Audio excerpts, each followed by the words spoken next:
pour lesquels l'Esprit de Dieu a envoyé Jésus, c'est pour annoncer aux pauvres la bonne nouvelle. Pourquoi?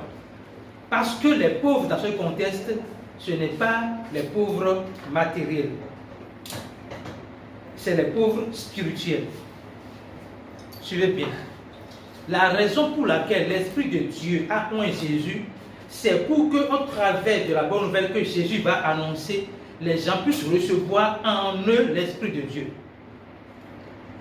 Alors, quand il dit « j'annonce la bonne nouvelle aux pauvres », il ne dit pas qu'il s'agit des pauvres qui n'ont pas l'argent. Ceux qui n'ont pas l'argent, ce n'est pas de ça qu'il s'agit. Si c'est le cas, ça veut dire que les riches n'ont pas besoin de l'évangile, ou plutôt les riches ont déjà l'Esprit de Dieu en eux, ce qui n'est pas le cas. Donc, le fait que Jésus dise « je viens annoncer la bonne nouvelle aux pauvres », met l'accent sur le fait qu'il parle des pauvres spirituels. Et quand on parle de pauvres spirituels, c'est la personne qui n'a pas Jésus. C'est la personne qui n'a pas Jésus qui est pauvre spirituel.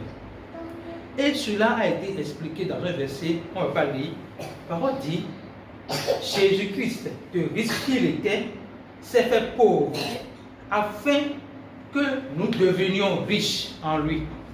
Les gens prennent ce verset pour réduire Dieu à l'argent. Ils disent que Dieu parlait de l'argent.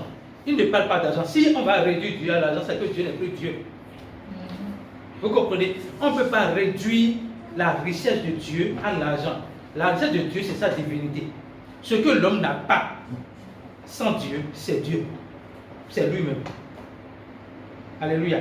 Donc quand il dit que Jésus-Christ de riche qu'il était, est devenu pauvre pour enrichir les pauvres, il a dit Jésus de Dieu qu'il était a choisi d'être humain pour sauver les humains afin de donner aux humains la divinité. Vous comprenez? Le même verset est repris autrement dans 2 Corinthiens 5, verset 21 pour dire lui qui n'a point connu du péché, Dieu l'a fait devenir péché à cause de nous, pour qu'en croyant en lui, nous devenions en lui justice de Dieu. C'est toujours le principe de la substitution. Dieu, Jésus, sans péché, nous prend notre place de pécheur afin de donner en retour sa justice à nous. Donc nous étions pécheurs, Jésus sans péché prend notre place et nous donne sa justice. Nous étions pauvres, sans Dieu. Jésus, Dieu sur la terre, prend la forme humaine pour nous donner sa divinité. Vous comprenez? Donc quand on parle de pauvres ici, notez qu'il s'agit de pauvres qui n'ont pas l'esprit